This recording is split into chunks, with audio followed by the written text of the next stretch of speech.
Welcome back, ladies and gentlemen, to episode number 399 of the Mail Right podcast. Super excited to have Gary Gold on the show today. This is a guy that I've admired, and it was showing his live for me. 3. Sorry about that. Can you do it again? Do the countdown. That was Mike. Sorry about that. All right. 3, 2, 1. Welcome back, ladies and gentlemen, to the Mail Right podcast. We're super excited to have Gary Gold. He's a legend in the luxury space. I am lucky enough to say that my path has crossed with him many times over the years. He went out to a concert with the gentleman that is directly responsible for entering me into the real estate marketing space, John Crabb, and he did that recently. So anyway, we're super excited to have him on the show. Gary, if you wouldn't mind, why don't you go ahead and do your own little introduction? So by the way, between Jonathan and Robert, I think Robert's the brains of the business, because when they counted down to sync the show, he did the 3, 2, 1 countdown, and he did it well. He did it very well, by the way. Thank you. So, yeah, thank you for putting me in my place, Gary. Well, Jonathan, you just know how to surround yourself with talent. I mean, that in itself is a skill. I mean, yeah, it was pretty impressive. How much has Robert paid you to say that? Actually, he hasn't. I just can also just recognize talent, and his talent's down 3 to 1. Probably does the ABCs well too. So I started in real estate so long ago, it's embarrassing to even say it. I started when I was 17, and like the first house I sold in like 1979, 80, it was a little foggy. It was $700,000, the first one. And $700,000 are probably equivalent to maybe a $3 million house. And that's how I started. But it also was an equity trade land contract. And I forgot what that is. And the second one was like $600,000. It was also a big house, probably worth $3 million, $4 million. Say, this is in the Valley. I had to get 26 investors on a second trust deed and convince all of them that their loan is worth 25 cents on the dollar. And I didn't know it at the time, but all these things I was doing was impossible. But I was so ignorant that I did it. And that's how I started, which is fortunate. I started that, and I was, for the first probably 12, 13 years of my career, I was in the Valley. And then I made the jump over to Beverly Hills, started all over again. And that's when things got really real. I mean, I was successful in the Valley, but when I made the jump to the West Side with Jeff Highland, that's when things really blew up. Beautiful. Thank you for that introduction.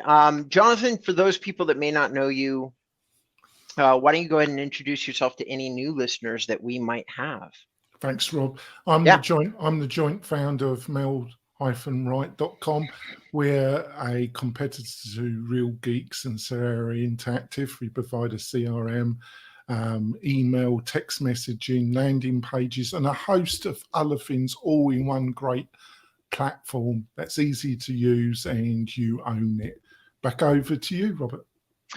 All right. Well, without any further ado, I'm just super excited to dive into this, into these subjects that we've got. It's a rare pleasure to get somebody with Gary's pedigree onto the show. Your name is mentioned synonymously with some of the largest real estate transactions that exist in the Southern California luxury marketplace. I constantly see your name pop up on Inman, the Los Angeles Times, the Digital Edition, just all sorts of things. And John has gone ahead and queued up some really great questions that I think that bear some merit in asking you. So we get, and I'm sure you get this 10 times as much as we ever do, but there is a huge difference between selling at the average price point inside a marketplace and selling at the top price point inside a marketplace. And if you wouldn't mind, maybe let's use this as the example of you moved from the Valley and you were already doing high priced homes in the Valley, but then you moved into the West, you moved in the West Side and you've just acknowledged in your intro, it kind of changed the game. So why don't you go ahead and share with our audience, like, what were some of the differences? How did the game change? Well, the numbers, now when I started in real estate, a listing agreement was 1 page. Mm-hmm. A purchase agreement was 2 pages. So along with selling more expensive homes, the business has gotten more complicated. But like when I sold the Playboy Mansion, it was 3 months we agreed on a price, and it was 3 months of getting the contract down.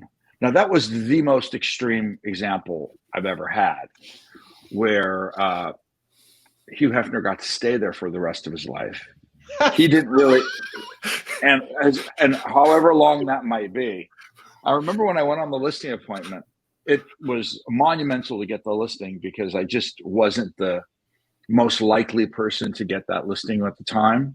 Mm-hmm. And I won it, and I convinced him I was the best person to get it. And then we're walking out the door, and they said, "Oh, by the way, Hef gets," and he didn't effectively own it anymore. A private equity firm owned it, who he sold Playboy to, but he had the right to stay there for the rest of his life. And the sellers go, "By the way, Hef gets to stay there for the rest of his life." And I said, "Oh, no problem. We'll work that out." And then I remember walking out and going, "How the hell am I going to do that?" So it was very complicated. Mm. Very, very complicated. On top of just that one element, the house was run with like huge staff and a lot of expenses and a lot of deferred maintenance, and someone had to take that over. So it's this moving target and figuring out how to do that. And I went into something I called missile lock. The only thing I focused on was getting that deal done. I knew it would change my career, and which it has. I've had a few opportunities like that, but as prices get higher, it becomes a more nuanced business. A lot of the deals I do, it's more like detonating a bomb than selling a house. And it's like, you don't want to snap the wrong wire when it comes to, negotiating these deals. So not always, sometimes they're easier, but often there's lawyers and there's tons of lawyers, there's accountants, there's sophisticated clients, much more demanding in general, and very, very high touch. I have friends that sell hundreds of houses a year, and I kind of envy them in many ways. And we're spending the month in France or something, and it's like, I can't imagine not being in front of my phone for like 6 hours, let alone, going away for a month. And because they've got a lot of people working with them, they've got systems in place. It's very organized. They're not relying on any one deal. Mine, I'm a big game hunter. Everything's like brain surgery. And I'm available all the time for my clients. Mm-hmm. I do have boundaries sometimes. I do have that, but I make myself available. Just one example, I do Bikram yoga. And Bikram yoga, from walking in the door to walking out the door, is at least 2 hours, 2.5 hours. I get there a half hour early, and you don't stop sweating for a half hour before you're done. So the whole process takes some time. If I'm in the middle of a deal, I will just leave my client. I'll text my client a message, going to yoga, be out in 3 hours. If you need me, I'll reply in 3 hours, at 8:30. So, and that's not all the time, but it's a lot of the time. And I have no problem with that because the payoff is so big. When I go out of town, there's nothing more fun than being on a vacation. You're in Vegas, you're in Hawaii, you're somewhere, Cabo, and you're like on the beach or you're in your hotel room and you're working on some giant deal. That's awesome. I seem to recollect, and mind you, to be fair, Gary, these conversations that I'm recollecting are literally 10 years old. That's the last time that you and I were talking on a regular basis. But I even then I had this thought that I thought that your mind gravitated towards the complex, like these huge deals that you're talking about, lawyers, maybe as many as 10, 20 lawyers and accountants, right? That's a lot of moving parts to do a single real estate transaction. I don't care what the price is. You could probably make more money selling more homes in other areas if you really wanted to, at the level of complexity that you're talking about. I think that there's a type of personality that gravitates towards this, and I'm just asking you if you agree. I think they gravitate towards me. I mean, I do envy people who just have simpler transactions. That might even be a flaw in my armor, but I'm willing to take those on. I would prefer, I'd rather do easier ones. I mean, some of these things are so complex, and I'm very good at complex deals. I've been doing it for a long time. There's, the attorney that we worked on Playboy with, she said, you're the best agent I've ever dealt with in terms of like negotiating contracts and dealing with that. So yeah, I'm very good at doing complicated things. I figured something out, and I think that's one of the reasons I listed Playboy Mansion. When I first had an inkling that this could be a lead, I remember my client, he's the managing partner of Playboy. He one day said, what do you think the mansion is worth? I never thought like this is something that you sell. I didn't even know it was I actually didn't even think of it as a house, or, it was more like a landmark. And he said, what do you think it's worth? And I just said to myself, I fucking have no idea. I've never been there. I don't know enough about it. And I knew it was expensive. I knew it was really expensive. And I knew there might be some intangibles there. So the only thing I knew is I said, you know what? Playboy's Mansion's a really one-of-a-kind type of property with values that are beyond just maybe the intrinsic value. So let me get back to you on that. I'd like to think that through. That's all I did. I just wanted to get to the next step. That is how I do complicated everything or anything. Is I don't need to know how to do it. I just know what the next step is. What's the next step I need to take? And even if that next step is wrong, it's still a next step. And then it's wrong, and then you'll find the right one. So that really is, if anything is a secret, I'm very good at figuring out how to do things I don't know how to do. And that's just because not looking at how do I get there? How do I get just out the door? How do I just take the next step? So that's how the first thing I said is I just want to have another day where I can answer that question. And I came back and I gave him some vague answer because it was vague. I mean, nothing's ever sold for probably the price it was worth. And he just started asking me different questions about it. And I just kept the conversation going. And I went from, he didn't ask me he didn't offer me the listing. He didn't say he was going to sell it. I said, I need to keep this on my radar. And I just kept on providing value to him and kept on answering questions for him. He said, what do you think of auction? Told him I didn't think it was necessary for that property. After maybe a year and a half, it was like it got real and they wanted to sell it. And I just want a shot. I'd like to meet with you guys and give you a proposal. And he said, fine. And then I said, okay. Because I went from there's no way I could even ask for that listing to I think I could figure out how to just get in the game, to when I started figuring out what I need to be to get what do I even need to do to get that listing. At some point I did so much research and I had a plan. I went from, how could I even ask with a straight face to I'm getting that listing no matter what. But that wasn't from some great confidence. That was just kept on taking the next step. And all of a sudden I'm very creative. It's like, okay, I see how to do this. I see the resources I need. I see who I need to bring in. I see what I need to do. I see what my strengths are. And I got it to the next step. And there was a lot of next steps to get that listing. It just wasn't a straight shot.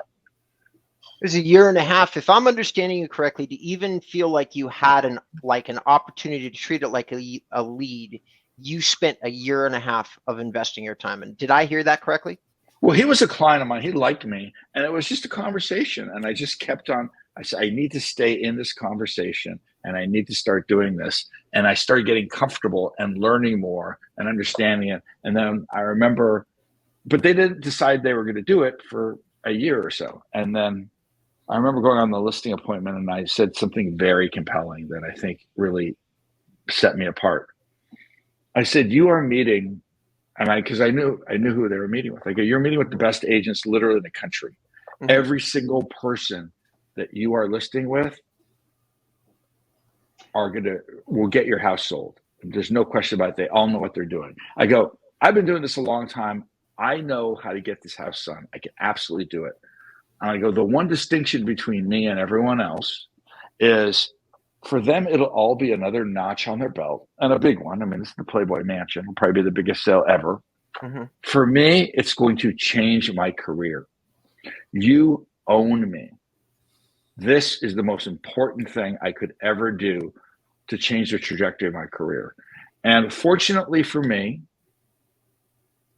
I think some of the other people that went on that interview came off really arrogant. Mm-hmm. Like they had a sense of entitlement. And sometimes when they're up against a not as formidable opponent, that will happen. And I knew the one quality I had is they knew, liked, and trusted me. The other people, they didn't know very well. They were bigger names, but I had developed a relationship with a key member who I've already proven myself to. There was no question about trust, about effort, about, character. So that I knew I had going for me, and being sincere in that, opposed to trying to sell myself of being equal, I think that was it. Incredible. We're going to go to break, and when we come back, ladies and gentlemen, John is going to ask the third question on your list. John, if you don't mind picking up from there. Stay tuned. We've got a lot of really great things with a one-of-a-kind guest. It's been amazing hearing about I am deeply fascinated. I feel like this show is probably going to go viral just because you keep saying the word Playboy Mansion over and over again. And who isn't fascinated with the legend of that space? Like even hearing about it it's just incredible. Anyway, stay tuned. We'll be right back.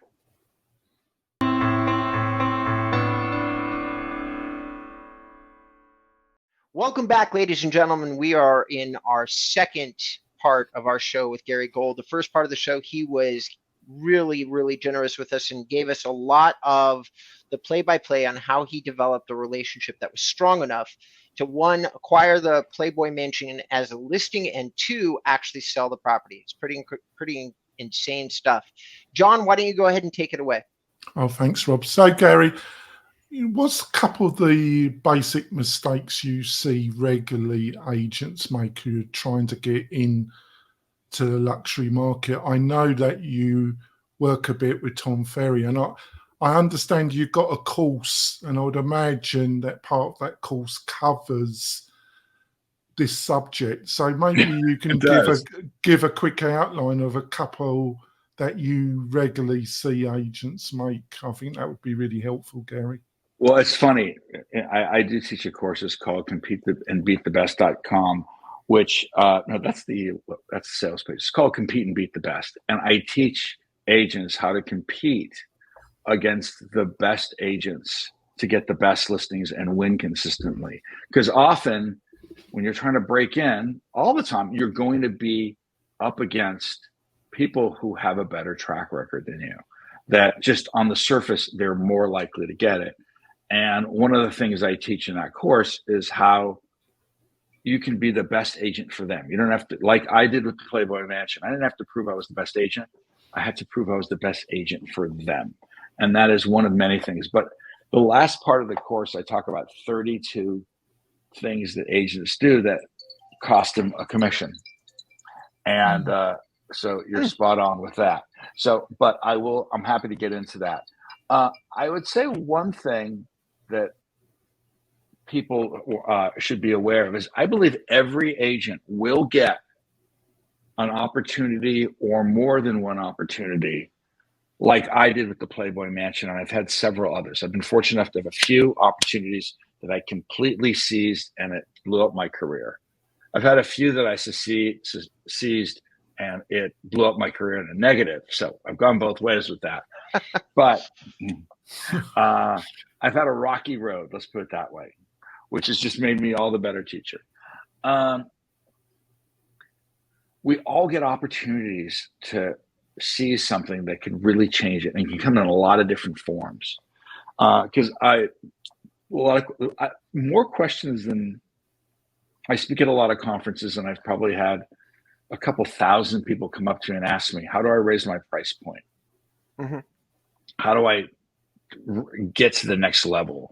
And sometimes being the smart ass I am, I go, just go to sellers that need a listing agent and don't know anybody.com, and they have a lot of money / and they have a lot of money. That's not how it happens. So I'll give you another example how I broke when I moved from the Valley to the West Side, and I didn't know one canyon from the next. I was starting from scratch. Because you got to be able to recognize these opportunities, and they come in a lot of shapes. So I'll give you a really good example. I didn't know one canyon from the next. I was starting from scratch. I went from having my own company to being at a desk in a real estate office, having to prove myself with people that were like these little boppers, and they were doing well because they had. And I was starting from scratch. I didn't like it. And I remember I went to the Palm restaurant, and I ran into a client from the Valley, and he was in the music business, and he used to be in promotion. Now he's a manager, and he's with a client. And he said, can you help us find a $2,000 a month apartment? When I moved to the West Side, I didn't think what I was going to be doing is taking people out and showing them $2,000 a month leases. But my instincts told me these people are in the entertainment industry. They're managers. I've done a lot of business with them in the past, and I have nothing going on. I need to get the ball rolling, and I need to see I need to give this a shot. So I took that person out, and I actually kept on calling her, because not only did she need a little apartment for $2,000 that I'm going to make 12 cents on, she was hard to get a hold of. But I just kept on pursuing it. And I just thought there was something there. And by the time I took her out, she was having some success as a singer. By the time I sold her a house, she was having a lot of success as a singer. And we became friendly. And by the time she moved into that house, because she remodeled it, she was one of the biggest stars in the world. And it just happened to work out that way, that it was Paula Abdul. And so she wanted to buy a much bigger house now, because she's a big star. She's like, someone who just, hit the, Billie Eilish at the time. And so what I did is I want to silence this thing. I didn't think of that before. So what I did is there were all these new construction homes on the West Side. Mm-hmm. And I went and showed her all these homes that were under construction that weren't on the market yet. And to all these developers, and they were $3 and $4 million houses just dispersed throughout Bel Air and Beverly Hills. I'm walking around with Paula Abdul, and I'm showing him all these houses. I ended up not only selling her a $3 million house, double-ended it. This is 1989. I also listed in the next year and a half about 25 $3 to $4 million houses, new construction. I was on the boards, and that was from saying yes to a $2,000 a month lease. But I was strategic about it. I knew that could be an opportunity. Opportunities take shape in a lot of different ways. It could be that person might be in the entertainment business. That person might be an attorney with other clients. That person might belong to a country club, or they might open you up to USC alumni. It could be in a new area that you want to break into, and having that listing and holding an open house and marketing will help you blow up in there. But that's how we often get. Sometimes it's just scratching one deal at a time. Sometimes it's this like major house, like the Playboy Mansion, or your version of it in your area, something, or it's a famous architect, or it's a well-known seller or buyer, or you do that and that person happens to have a business manager who could help get you other business and you're doing it there. So you want to look for those opportunities, because that's how it often happens. Someone does this one thing and it just blows up their career. I've had several of those opportunities and I've taken advantage of a bunch of them. And every agent will get those opportunities. Most of them won't recognize it. And interestingly enough, I know a few people that literally leases got them there. Now, that's not for every market or every situation, but so you got to keep your eyes open. You got to have like your spider sense open for, could there be more to this than just, in that case, a tiny potential commission? Right. So we're going to switch gears a little bit here, because I'm deeply fascinated with this conversation. I don't recollect exactly what part of your journey is, but I do recollect having some conversations with you a long time ago where technology wasn't yielding you the results that you wanted for your career. I remember that vividly. And so here we are 10, 12 years later. You're literally one of the hottest luxury real estate agents in all of Southern California at this particular moment. So what are a couple pieces of technology that you do buy into right now at your current level of fame? Like, is there anything that has crossed your desk that you use or buy into or think is a hot thing? Like, is there any? Yes. Okay.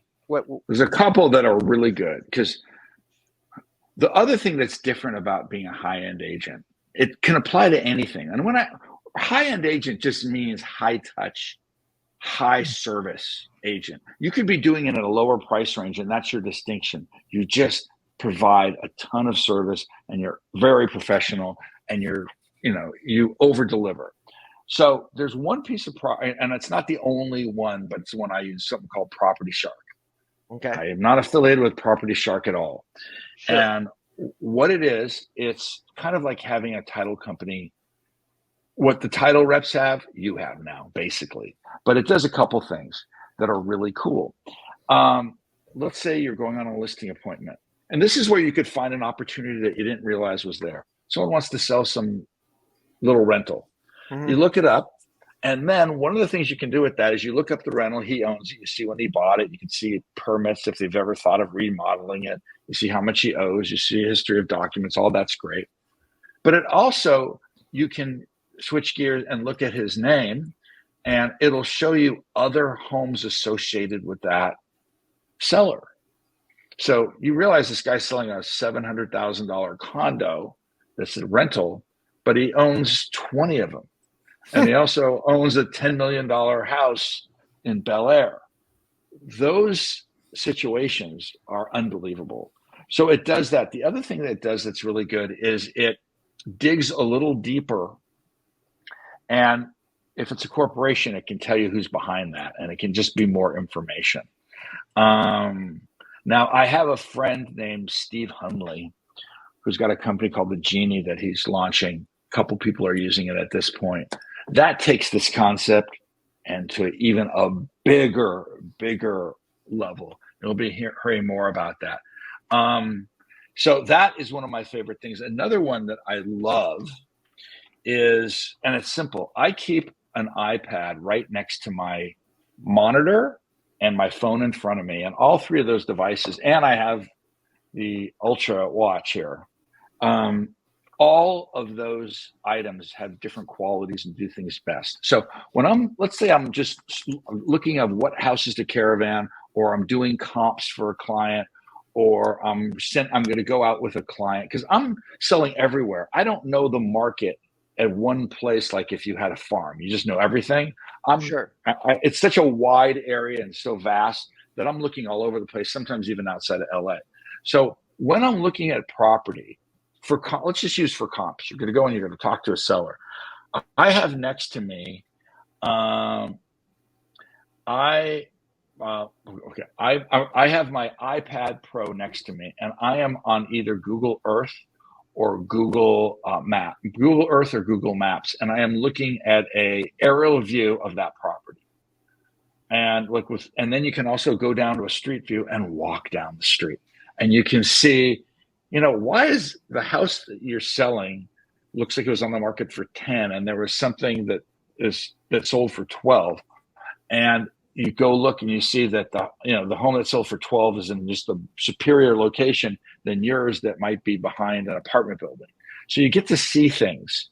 So I love looking at Google Earth in addition to just the MLS and getting more information, and looking at Property Shark, getting more information. I've been on a couple listing appointments lately that the people have been using their house as an ATM machine for years. I mean, it's like one hard money loan after another until they have no equity left. Sure. And you go on a listing appointment, it's really important to know where they're coming from and knowing what their intentions are. Often people will say one thing and have another one. And they'll maybe ultimately tell you things, but it's the more you know about why someone's selling and why they're buying, the better you can serve them. So Property Shark, and as simple and free as it is, Google Earth and Google Maps are unbelievable. I am using, to a certain extent, AI. I'm just using it. It's a good thing to start with when you're writing copy. It's a good thing to end with, just to shorten it, or check if you're saying something offensive or saying something off color or anything like that. I don't think it's the end all at this point. I think people are going to get smarter, where AI is really just going to be a tool and people will be able to see, oh yeah, this is just AI.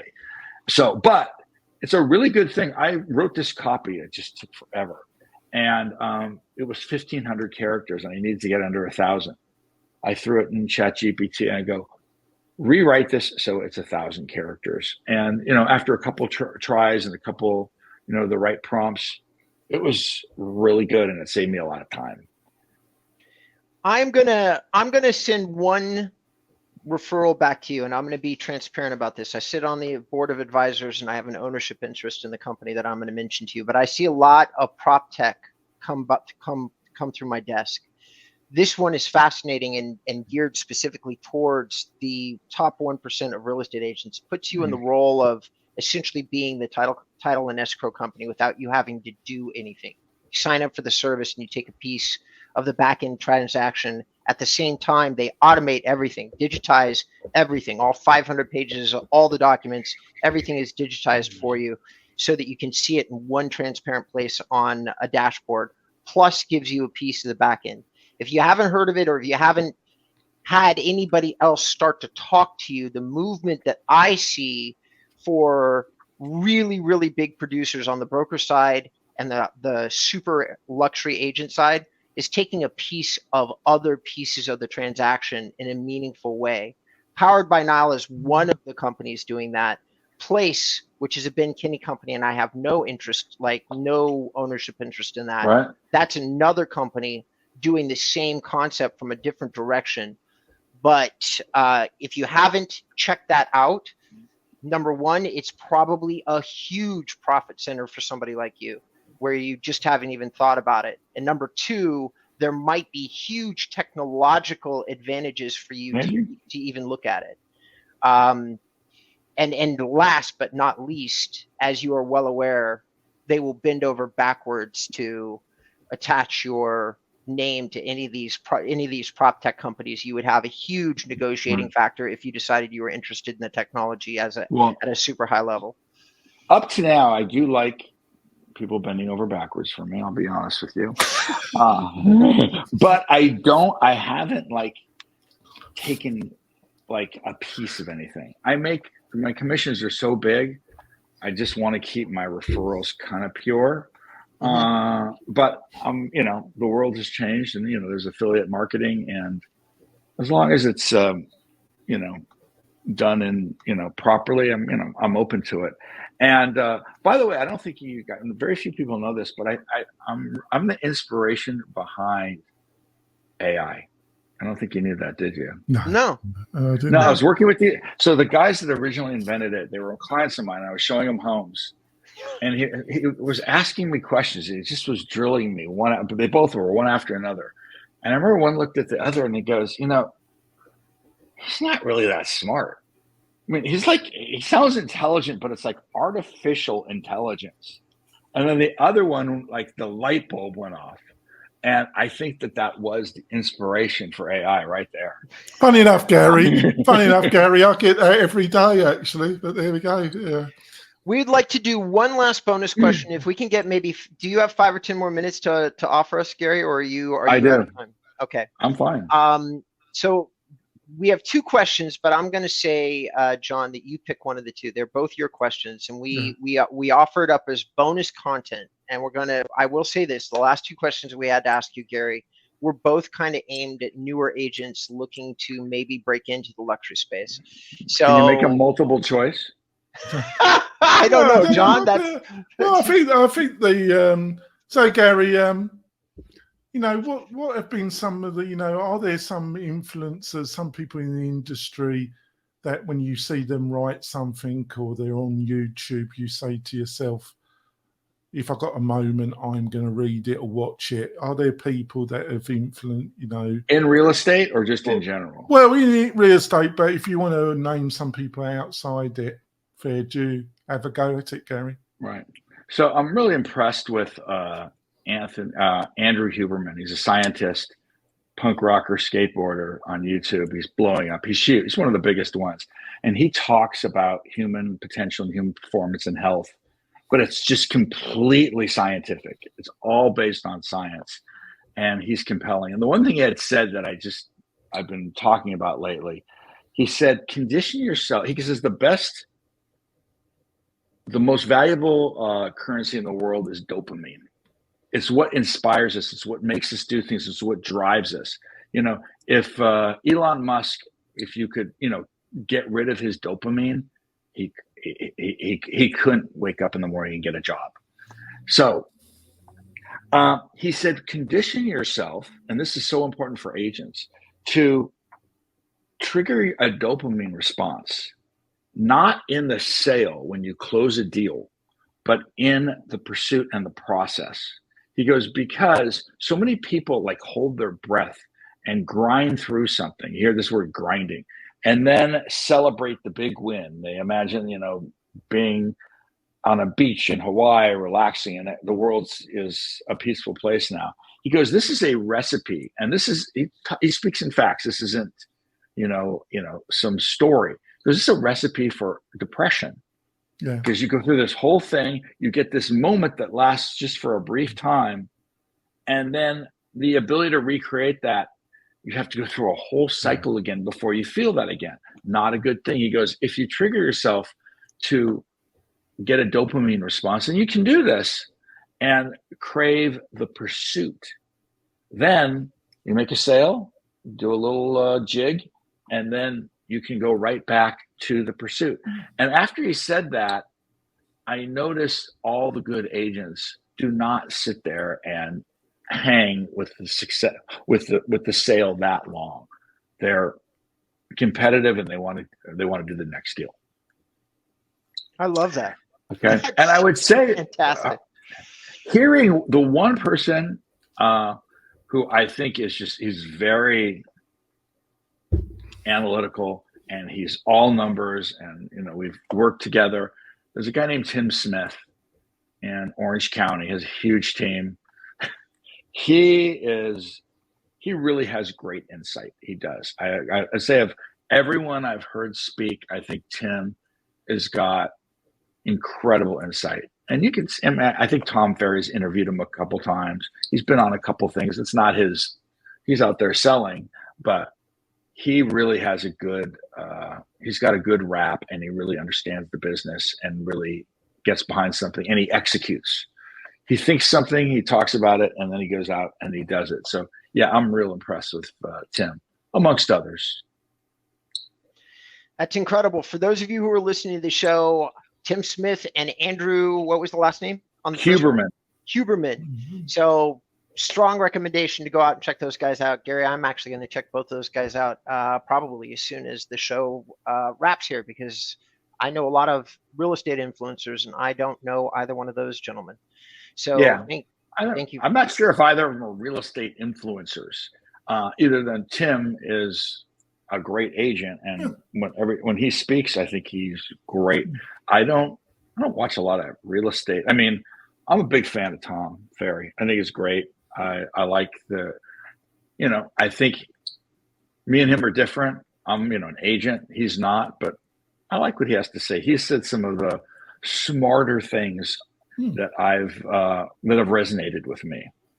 The one thing he said, and I just never forgot it, and I tell him, and he doesn't remember, but it was so great. He goes, "Don't tell people what you think.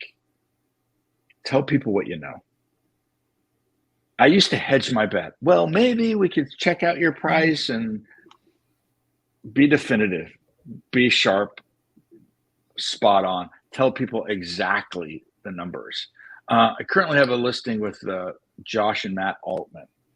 Mm-hmm. And Josh, he's so direct and so knowledgeable when he talks to our seller.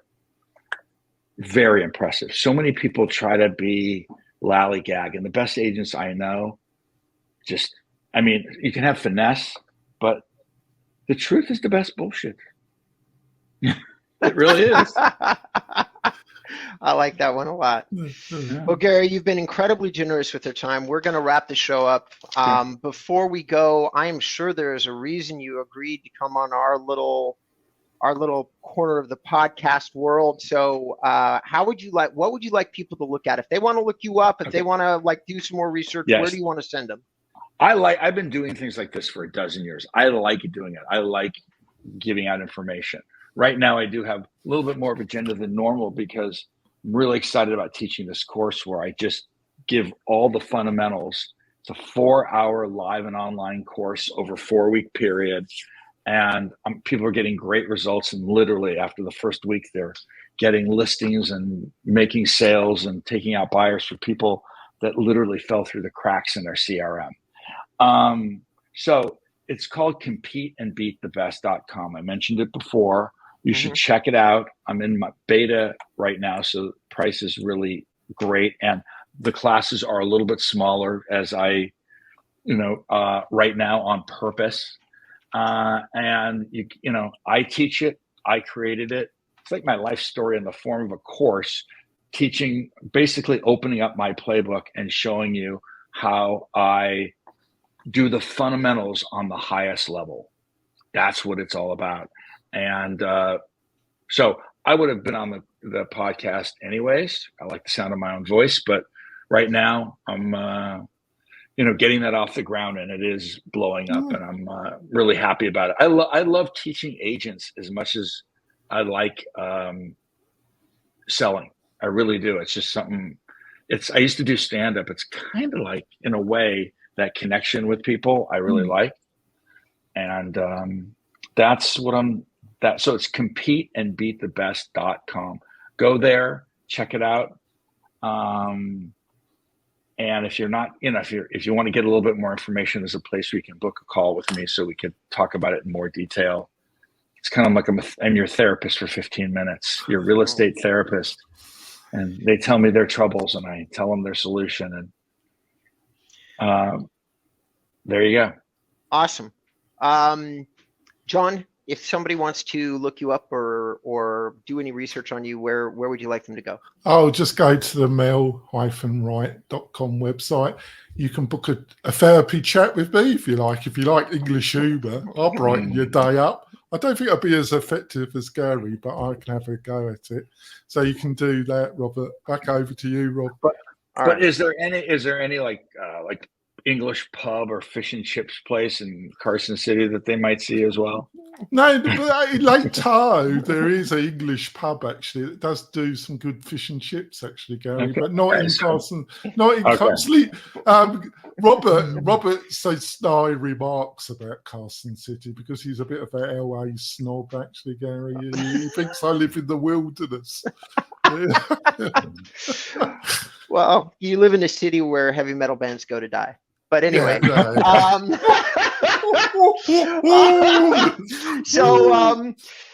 listen, for those of you who may or may not know me, my name is Robert Newman. I'm the founder of Inbound REM. At this point, I sit on a couple of prop tech advisory boards. I founded my own technology company, and my pedigree is in the real estate SEO space. So if anybody wants to learn any more about that, just head over to inboundrem.com and you can learn all that you would want to learn. Thank you again, Gary, for agreeing to come on the show. It has been super fun to reconnect with you again. Yeah, that's great. For all those people listening, I personally say you should go check out Gary's site. I don't remember all the details, but I do know that you have a more colorful past, just like I do, and you've still managed to grind away and get to where you are. I think it's an incredible story. Yes, yeah, I've been. I'm 38 years sober. 17. It's been a rocky. Oh, right on. Yeah. Yeah. I remember you saying to me originally, but we can do that offline. Listen, ladies and gentlemen, everybody that tuned in, we so deeply appreciate you. Thank you for tuning into the show. Tune in again the next time when we'll hopefully have another great guest, or John and I will just harass each other about something related to digital marketing. Either way, we hope you join us.